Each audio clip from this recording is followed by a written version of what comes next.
21st century China is modernising at breakneck speed. For the last century or so, it seemed that China was merely trying to catch up with standards of science and technology set by the West. But if you take the longer view, if your perspective is not a few hundred years, but a few thousand years, by any measure it was China that was at the vanguard of science and technology. In fact, it turns out that many Western inventions were not inventions at all, but borrowings from China. If we want to explain the blossoming of knowledge in the West, it pays to look east, to what the Chinese knew.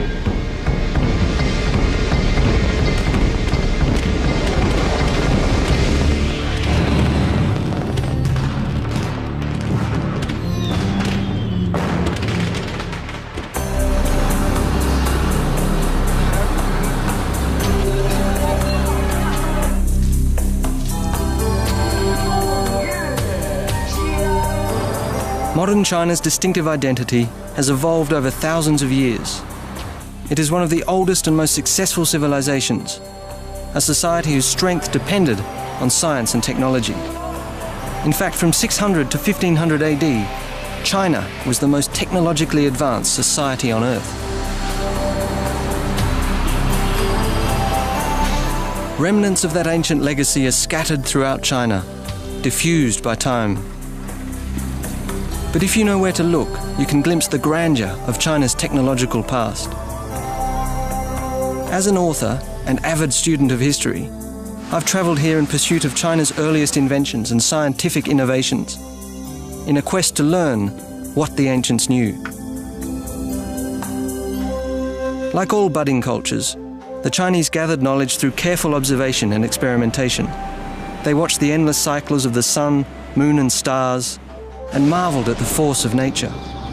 Over millennia, their understanding of the elements grew, and the Chinese found ways to harness the powers of earth, metal, wood, water and fire. Normally we think of fire as a destructive element, but it can also be a force for creation. When you throw something in the flames, it will usually change for the worse, but sometimes it will change for the better. One of mankind's oldest dreams is the dream of alchemy, the dream of creating gold out of base elements.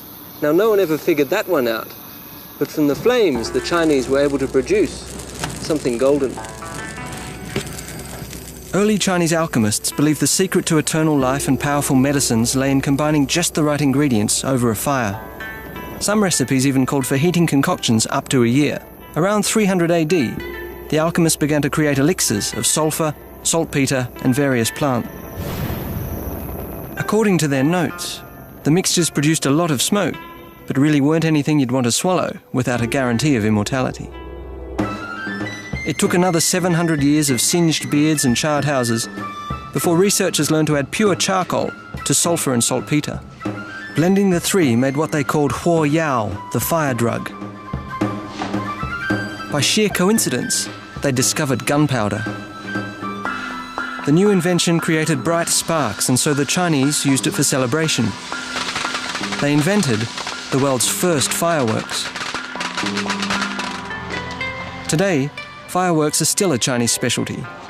I visited this modern factory near Beijing to find out if they still follow the same 1,000-year-old recipe. The head chemist, Mr. Yin, uses gunpowder as the base for all his creations. To make it, he carefully measures the basic ingredients of saltpeter, sulfur and charcoal, using the same proportions and tools as the early alchemists.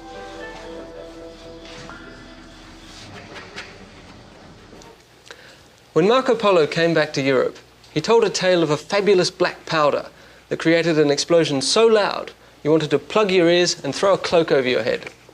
At the time, Europeans were inclined to dismiss his stories as mere fables, fantasies dreamed up by an overheated imagination. But the stories were true, although it was many years before the Europeans unlocked the mysteries of gunpowder.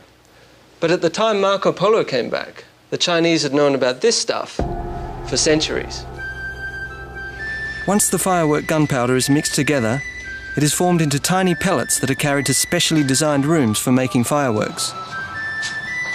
Only one person and 4 kilograms of gunpowder are allowed in the room at one time. Fireworks are a dangerous job. Every year, hundreds of people die in factory explosions all over China. To reduce the risk, the workers cover their hair to avoid static electricity and stand on rubber mats to prevent sparks. Quickly but carefully, they arrange the gunpowder pellets in layers into a hard outer shell. After the shells are packed, they are wrapped with strips of paper and glue. This one factory turns out tens of thousands of fireworks each year. After fireworks, it didn't take long for gunpowder to find its new destiny: war. For thousands of years, arrows were the primary weapon in Chinese warfare. But around 1150 AD, during the Sung dynasty, someone came up with the idea to tie a bamboo tube packed with gunpowder to the arrow and add a fuse. Next, they attached a tiny iron weight near the feathers to tilt the arrowhead up for a longer flight. It was the world's first rocket. The rockets gave the emperor a much-needed edge over his enemies. But the idea was in its infancy. Over the next 2 centuries, weapons designers found ways to maximize the rocket's potential. To make it more powerful, they drilled holes straight through the center of the gunpowder so that the powder burnt evenly and shot the gas backward, causing the arrow to streak directly forward. Then they constricted the opening at the back, raising the pressure inside the tube to create even more thrust. This type of rocket had a range of up to 10 football fields. But firing one rocket at a time is not very effective. So they developed a multiple rocket launcher. We've got a modern replica here, and if it doesn't look that devastating, well, even the original can't have been that powerful, but they didn't have to be, because the arrows were tipped with poison. We know from illustrations that they fired them a bit like this, shooting from the hip. Now, I'm not quite game to do that, so we're going to put it down, see how it works.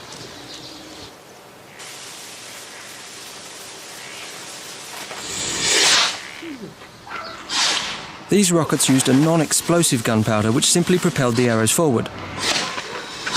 Although they didn't explode, they did enough to stun and amaze the emperor's enemies.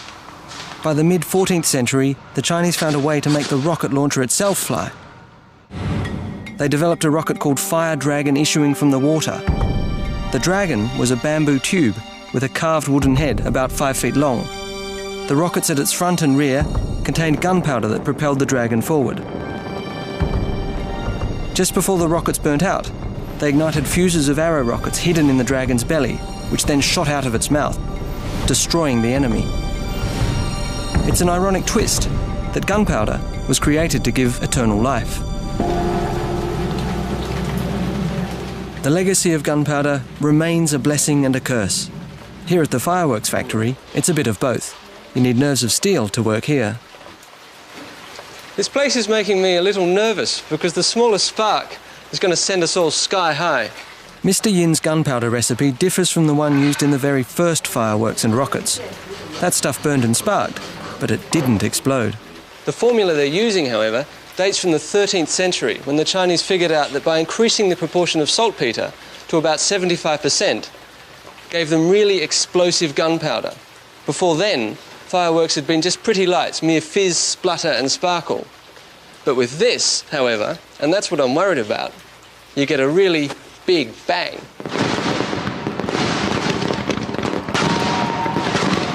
So you can thank the Chinese for your 4th of July light show.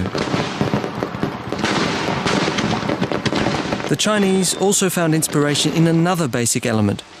Water has always been a driving force for mankind. In the ancient world, it influenced every aspect of life: where they lived, what they ate, and whether they survived. The early Chinese reaped the benefits of water by rerouting rivers and creating vast systems of canals. Water was not only used for practical purposes, it also reflected the way the Chinese viewed the earth. They even saw water when they looked to the heavens above. For thousands of years, Chinese astronomers studied the stars and planets flowing in their endless course across the sky, like the path of some unfathomable river. They seemed to run their course around one star, the North Star. The ancient Chinese believed this star must be at the end of an invisible pole running straight through the centre of the Earth, and that all the other stars were positioned on a celestial sphere which rotated daily around the pole. Because the North Star's position remained constant, the Chinese used it to map the location of every other star in the sky. This method of positioning stars is called the equatorial system, and the Chinese have been using it for about 2,000 years, nearly 2 millennia before the West. This is an equatorially mounted instrument called an armillary sphere, used to measure positions of the Moon and planets. It is housed at the National Astronomical Instrument Museum in Beijing. This is where modern astronomy begins. For the system used here of the equatorial armillary is the same system adopted by Western astronomers and which is still used today in modern observatories. The difference being, of course, is that we have a great big whacking telescope with which to see the stars. But in its day, this was state-of-the-art. The armillary is lined up with the North Star. Chinese astronomers pinpointed stars with the sighting tube and then catalogued their location by counting the markings on the rotating rings. The first equatorial armillaries were built around the 1st century AD, but 1,200 years later, Chinese astronomers were using it to predict the positions of the heavenly bodies to within a 20th of a degree. Not bad for the naked eye. It took an immense degree of skill and precision to make it and required a huge investment of time, effort and resources. The question is, why'd they bother?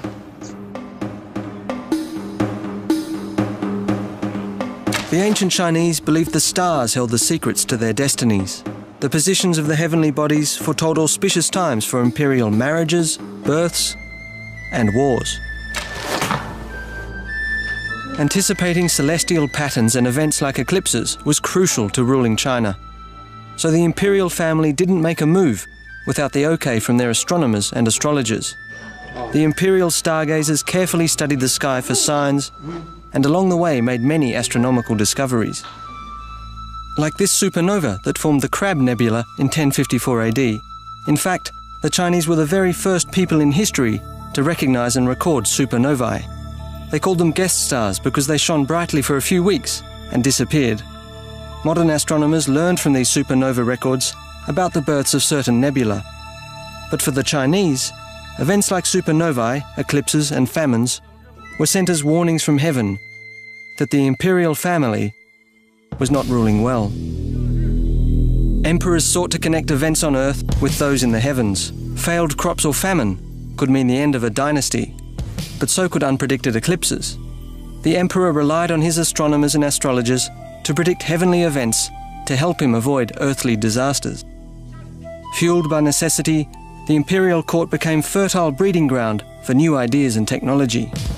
Ancient records indicate even the emperor's most intimate moments were governed by the stars. Soon, it was not just a matter of mapping the motion of the stars. The ancient Chinese developed a tool that would allow us to map our very lives in hours and minutes. This is Kaifeng City, 400 miles south of Beijing. Around 960 AD, one of China's golden ages blossomed here into the Song dynasty, a 300-year period ripe with innovation. Kaifeng was the dynasty's first capital. It is here that I have found more evidence of China's technological innovations. This city of nearly 4.5 million people has been an important centre of Chinese civilization for about 3,000 years. But even today, the city retains many features specific to the Song dynasty's culture. At 7 o'clock each night, the city's food market sets up in a mad rush, each vendor hoping to be the first to dish up his wares. This tradition of eating out began during the Song dynasty, when expanding commerce brought money and people to the capital. The world's first restaurants sprung up, and food like dumplings and noodles became widely available to the masses for a small price.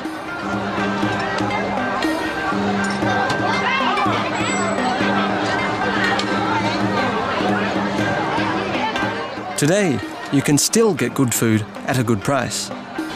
The architecture in Kaifeng's new historic district is based on the style of the Song capital.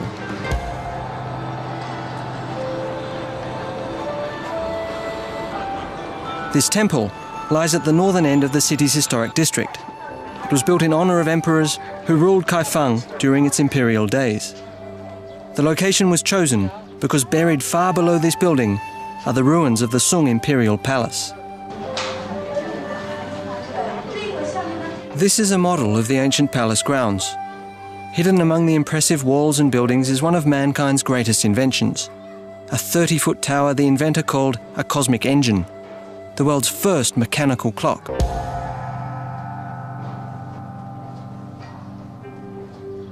Here on the palace grounds is a wax museum that honours the high points of the Sung Empire.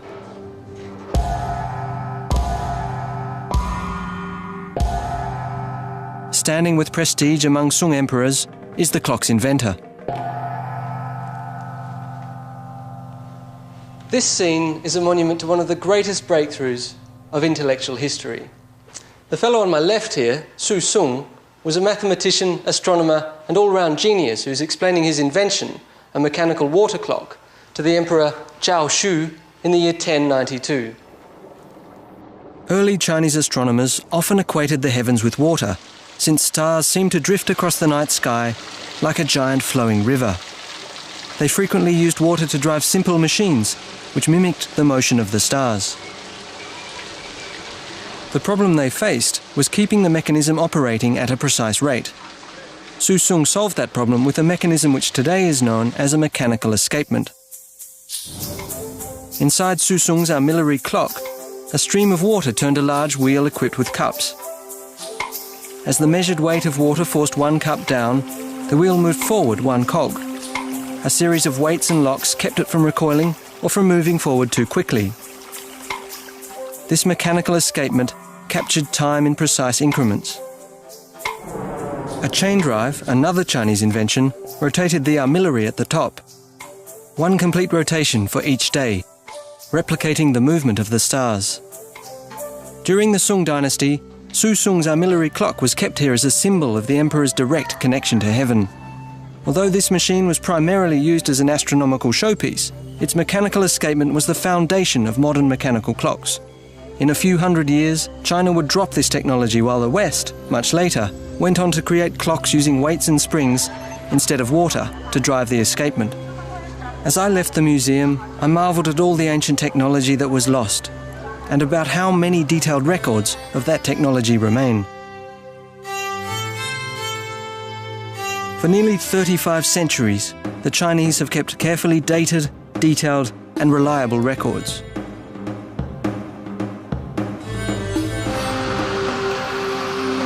To find out how they kept these records, I travelled to the heart of China.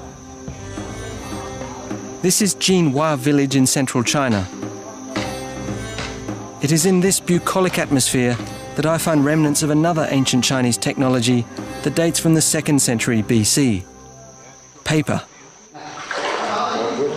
Villagers here in Jinhua earn their living by making paper the traditional way, sheet by sheet. Gathering the material they use to make paper is as simple as going into the backyard. The villagers use bamboo, which grows in abundance on these mountainsides. They say it only takes about 1 year for it to grow to this height. Workers cut the bamboo down, dry it, and chop it into chips.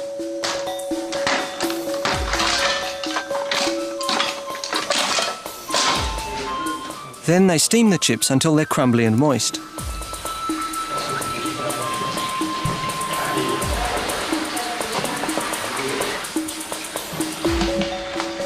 Next, the bamboo is soaked in bleach and ground into a thick mush.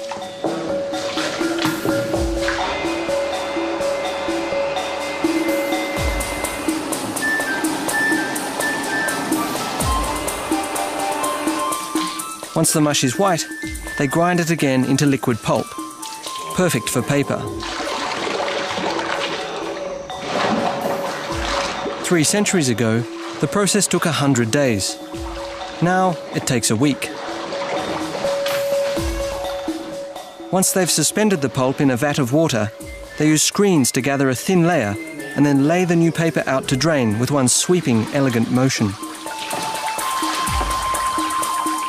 This family has been making paper here for 14 generations, nearly 300 years. It's a technique that takes a long time to master. This is not as easy as it seems. Alright, let's see if we can get this time around. Nice and deep. Give it some. Let it settle. That's it. It's a little lumpy. How's that? Good? No?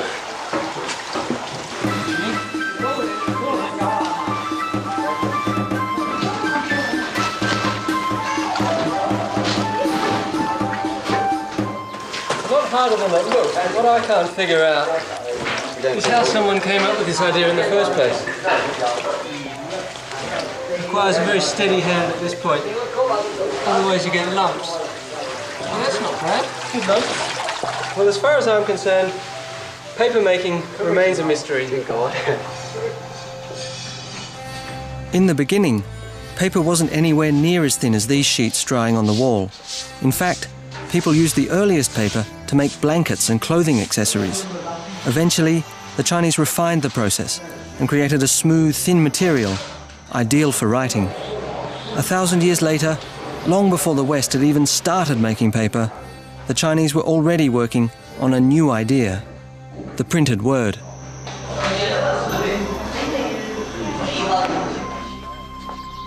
Printing was an idea that flourished around 1000 AD, once again during the Song dynasty. From then on, information could be easily duplicated and distributed.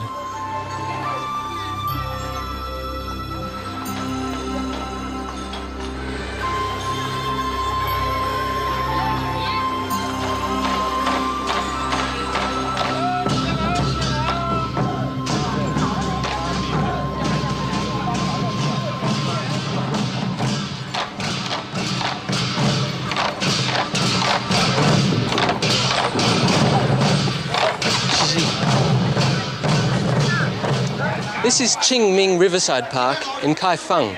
If you can look beyond the tourists with their video cameras and their cell phones, every detail in this park, the architecture and the costumes, is an exact replica of what life was like here in the 11th century. I'm here because scattered throughout this park are hints of China's technological past, at a time when Kaifeng was a lively centre of trade and commerce. And the reason why this park is so authentic is because it was modelled after a 16-foot-long scroll by artist Zhang Zeduan. He captured a snapshot of ancient Kaifeng during his lifetime, detailing Song lifestyle, costume and architecture. Today the park is one of the few places where ancient tools and techniques are still alive, including the first methods of print, a simple process which revolutionized the intellectual world.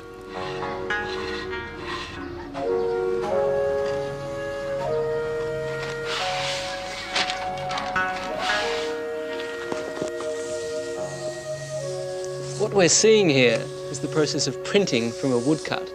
Now, all a woodcut is a piece of wood with the image you want carved in reverse. You take ink, apply it to the wood, put on your piece of paper, apply pressure, and you have a printed image. Having come up with the woodcut, the Chinese then ran with the idea. They made small woodcuts with individual characters inscribed on the back. They had invented, in other words, movable type. It was another critical invention that arose during the Song dynasty. But the reason movable type didn't take off in China was that instead of using a few dozen letters, they used thousands of characters, each one representing a different word. This obstacle limited the use of movable type, but printing continued. It was in China that the information age truly began. In the West, we're conventionally taught that printing was invented by Johann Gutenberg in the 15th century. And you can go into the Smithsonian or the New York Public Library and look at a Gutenberg Bible. There's a little inscription there telling you that this is the world's first printed book. Well, that's half true, but true only of the West. And once again, the West has a false sense of its own creativity. The Chinese were printing books by the 8th century, and by 1000 AD, printed books were widely available. Beating Gutenberg by about 700 years. Not bad for a beginner. 20, 30, 40. By 812 AD, the Chinese had combined two of their greatest innovations, paper and printing, to produce a third. It comes in all shapes and sizes, makes the world go round, and it is, of course, paper money. Now, the Chinese called it flying money because it flew out of their pockets, which is a problem I still have. However, it was destined for a very long career. Western Europe got its first printed money in Sweden in 1661. But the US wouldn't see printed money until 1690. At the same time the Chinese were inventing paper, they were also developing a new technology that would reshape the world. Qingming Riverside Park in Kaifeng allows tourists to peek into the past and discover a bit of what life was like in 10th century China.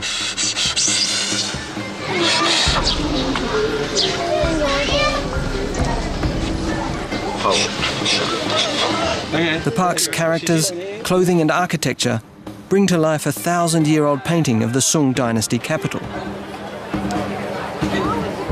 And hidden among the park's reenactments and souvenir shops are hints of China's historic technology. I've come here to find examples of how the ancient Chinese shaped one of nature's basic elements, earth, into tools of mankind. Artisans in China have been throwing pottery for thousands of years. But by the 1st century AD, they had created something completely new, called porcelain.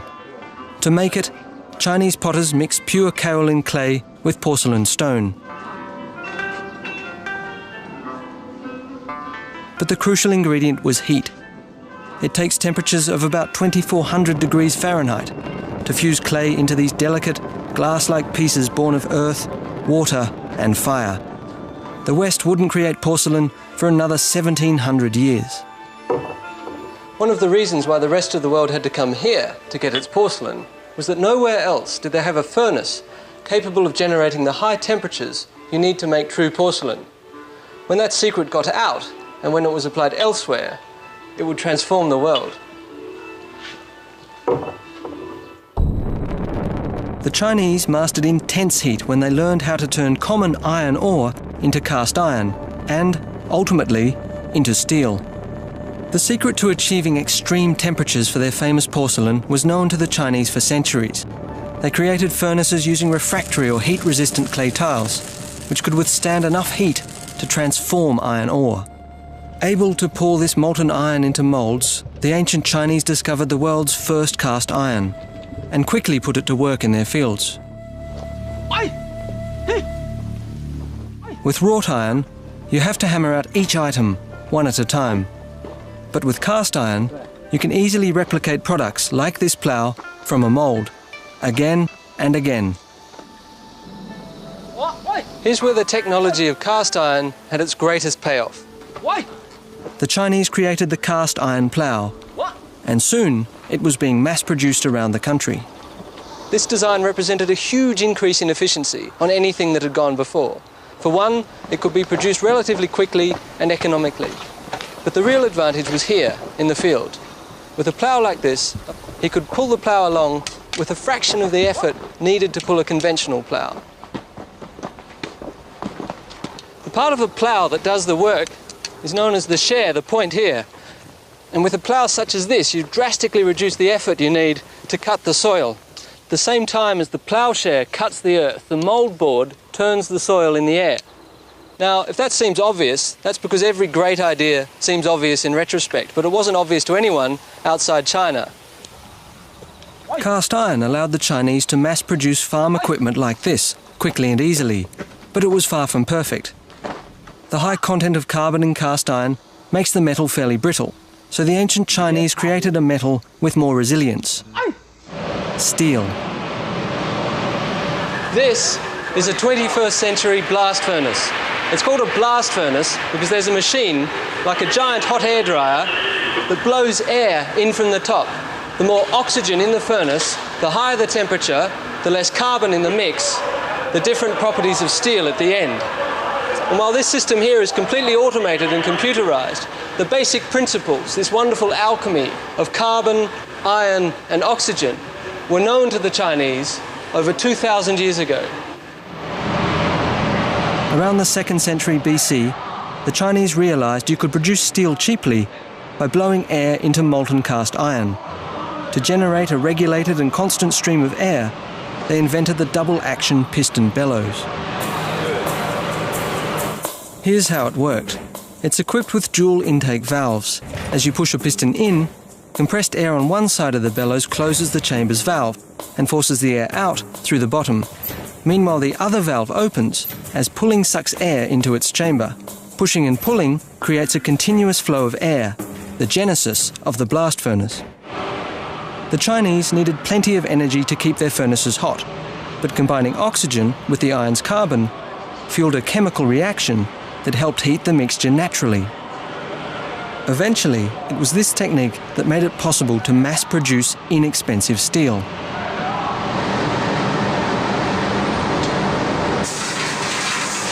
Steel is the backbone of modernity. Without steel, there's no airplanes, no automobiles, no railroads. The invention, the discovery of mass-produced steel was nothing less than a revolution.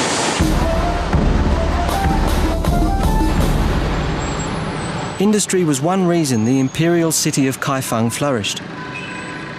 People flocked here in search of work. Of the more than 100 million people that lived in China at the time, 1 million lived here.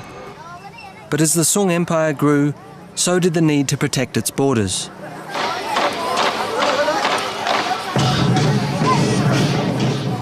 In Qingming Park, tourists can experience their history during that period. It is here at the firing range that I find simplified replicas of the deadly weaponry used to defend the thriving Song Empire. For over 2,000 years, this was a standard issue weapon in the Chinese arsenal. It is, of course, a crossbow, and it is yet another Chinese invention. Now, in an age of assault weapons and machine guns, we might be inclined to underestimate the crossbow, but it represented a huge improvement on anything that had gone before. A standard bow is ultimately limited by the strength in the archer's arm. But with this, you can store the tension in this bow and release it when you please with a trigger. This is a very crude mechanism of a crossbow, but we know that by the 3rd century BC, the Chinese were making these to a quite extraordinary degree of precision, with bronze trigger mechanisms with 3 moving parts. The trigger worked like this. A warrior could pull back the bowstring using the weight of his body and store all that tension by sliding the string behind 2 hooks. Pulling the trigger released the hooks and sent the bolt flying. It was crucial that the bronze trigger was precise. They said that if the trigger was off by the width of a grain of rice, it wouldn't work. By the middle of the Song dynasty, during the 11th century, the Chinese had developed the machine gun of crossbows. This crossbow is a repeating crossbow. It has a magazine up here with multiple bolts or darts, so you can fire many within several seconds. Now, the drawback of the repeater is there's a trade-off. You lose something in accuracy, but you can put many more darts in the air at any one time. With a couple of these, you'd give any attacker pause for thought. The Chinese kept the crossbow a carefully guarded military secret. In 200 BC, there was even a law against taking one out of China to prevent enemies from copying the design. This lethal Chinese invention would not be surpassed until the age of the firearm.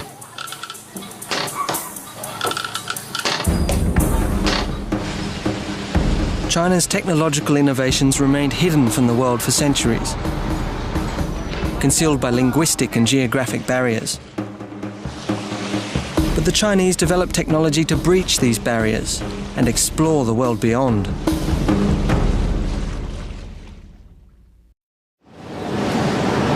The power of wind has made its mark on Earth since the beginning of time, turning rock into sand, churning oceans, and repainting the landscape of the sky. The ancient Chinese carefully observed that power, and 2,300 years ago, they invented a way to harness it. Early kites were shaped like birds, but today their designs are limited only by the imagination.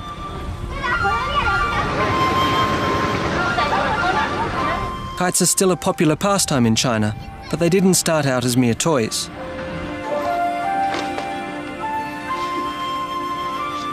The first kites were used by the military to intimidate their enemies and drop messages of propaganda behind enemy walls. There were even stories of kites powerful enough to lift human beings. I went to Weifang, a city in northeast China, in search of traditional handmade kites. Weifang is considered the kite capital of the world and is the headquarters of the International Kite Federation. Some of the world's finest kites are made here. Weifang is home to dozens of small family-owned kite factories like this one, which creates 36,000 kites every year, each carefully crafted by hand. The artists make kites in the traditional way. They heat slices of bamboo and shape them into the skeletons of flight. The exotic frames are glued together and covered with a thin layer of silk, which becomes the skin of the kite. But it's the bright acrylic paint that brings the silk dragon heads to life. It's an ancient idea, but it still flies. This kite is more than 100 feet long, with approximately one disc per foot. Very, very strong. Segmented kites like this generate more lift because each segment adds wind resistance, so that even a mild gust can easily lift this monstrous dragon. Well, the stronger the wind, the tougher it is to pull, but right now the wind is dying, and so I've got to yank on it to keep it aloft. But even in the slightest breeze, it's like hauling in an enormous fish. But the most important lesson the ancient Chinese learned from kite technology was how to ride the wind.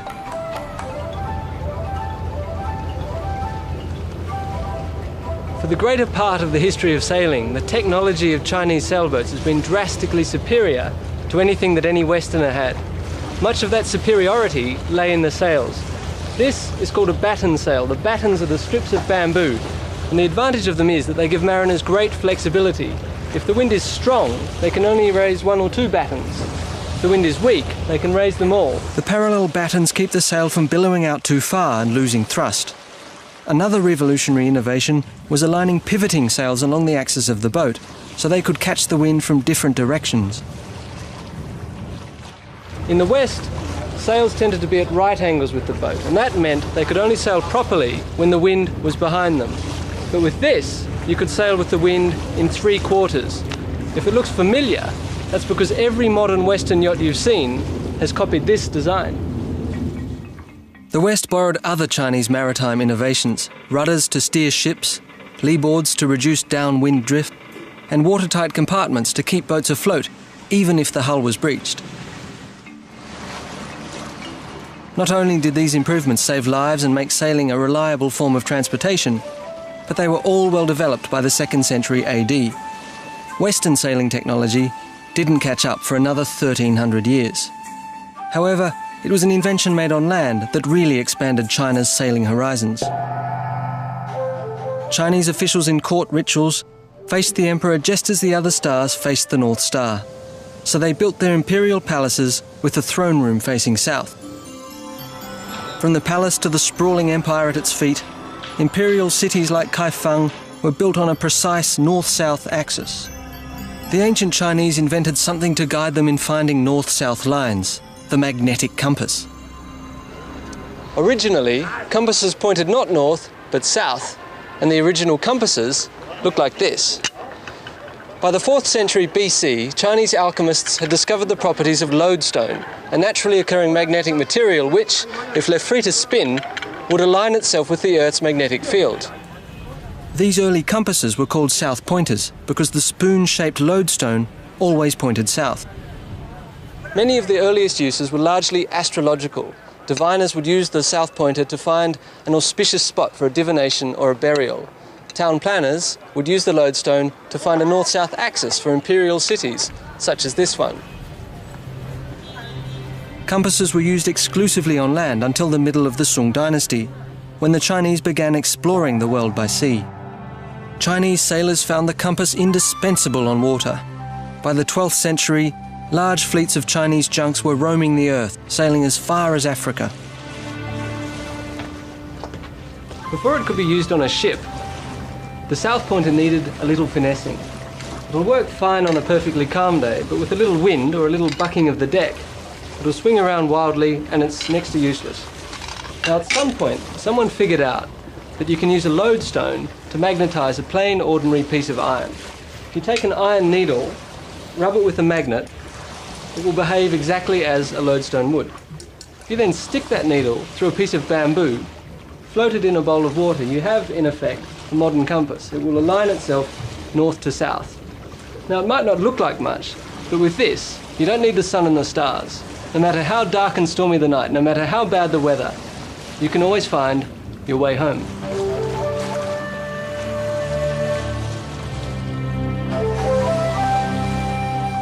In the mid-1400s, China's royal court decided grand ocean voyages were too great a drain on the imperial treasury and turned their resources inward. China's official journeys of exploration ended, but merchants and fishermen kept sailing immense numbers of ships, the mightiest fleet in the world. What inspired sailing technology, like much else that the ancients knew, was their observations of wind, water, and earth. The Chinese believed a life force called qi flowed through everything. When qi was in balance, it brought health and peace. But when it was out of balance, it meant disaster.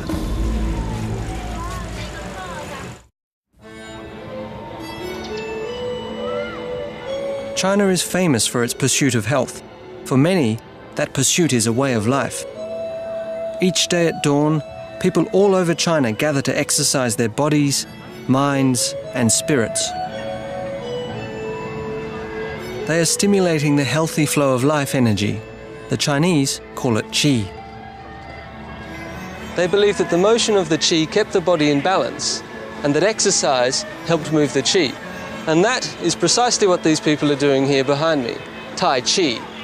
The Chinese had a proverb, "Be not afraid of growing slowly, be afraid only of standing still." And that, of course, is precisely what our doctors tell us today. Keep on moving. By the 1st century BC, Chinese doctors had worked out a theory to describe the path the qi takes around the body. They believed it circulated through a network similar to our blood vessels, but invisible. The Chinese believed the healthy flow of qi through the body also depends on blood. The ancient Greeks understood veins and arteries contained blood, but the Chinese realized it circulated. By studying cadavers, they also discovered blood vessels are connected to internal organs. Chinese doctors used bellows and bamboo tubes to demonstrate how the heart pumped blood around the body. Now, their theories weren't exactly correct. They believed it took the blood 29 minutes to move around the body, where in fact it's closer to 1. But the important point is this.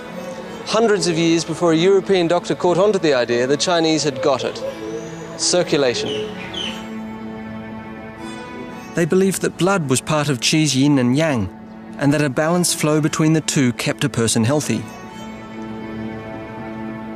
The ancient Chinese also believed the earth had its own balance of yin and yang Qi. When the two were in harmony, everything remained peaceful and stable. But if one overpowered the other, the earth's Qi became unstable, and the result was disaster. China has suffered 3 of the 4 deadliest earthquakes in recorded history. In 3,000 years, they recorded more than 2,000 quakes. These are the oldest seismological records on Earth. To the Chinese, an earthquake was not just a natural disaster. It was, in a sense, a deeply unnatural occurrence, a sign that something was profoundly wrong with the cosmos. The emperor was not ruling as he should. Nor was an earthquake any better from the emperor's perspective. For him, it meant a loss of tax revenue. Like any government, he was worried about food supplies, about possible rebellions. Nothing but evil ensued when the earth shook. So for the emperor, it was very important to know when and where an earthquake had struck.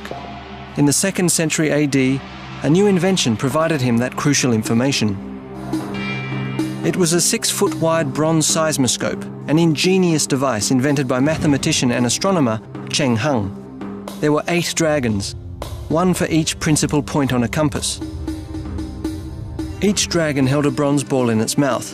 When the earth shook, the dragon facing the direction of the quake dropped its ball into the mouth of the toad below, alerting the palace.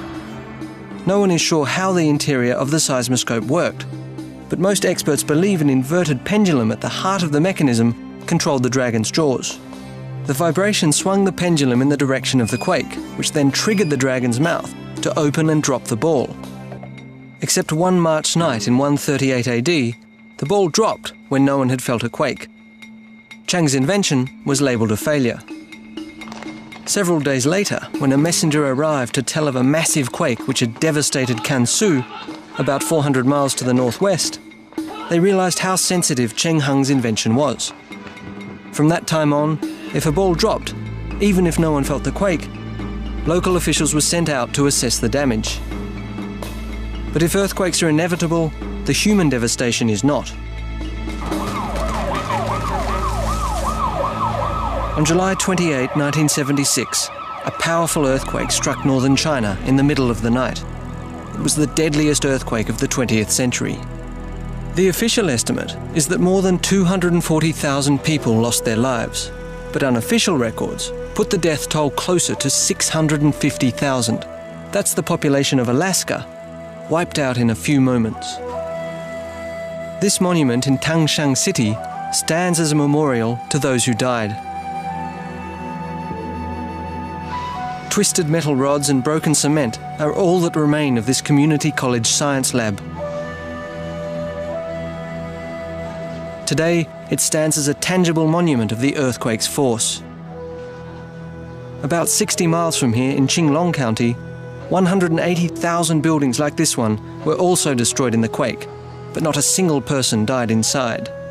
Like their ancestors before them, officials in Qinglong had carefully observed nature around them. They found clues that the earthquake was coming. They'd noticed strange behaviour in the animals, tremors in the earth, and variations in the water level. They ordered an evacuation, and there was only one casualty from a heart attack. Earthquake prediction remains a very inexact science, but if we ever get it right, we may have the Chinese, yet again, to thank. The ancient Chinese believed that qi animated everything in nature, including human beings. They continued studying the qualities of the Earth's materials and elements. Their discoveries inspired them to keep innovating and made China a pioneer of science and technology. Today in China, that trend continues. One of the greatest puzzles in world history is that it was not China, but the West, the divided, warring West, that went on to explore, colonize, and dominate the globe. China turned in on itself, forgetting the brilliant centuries of innovation in science and technology that had gone before. Trade and commerce passed into Western hands. The exchange of ideas became one way.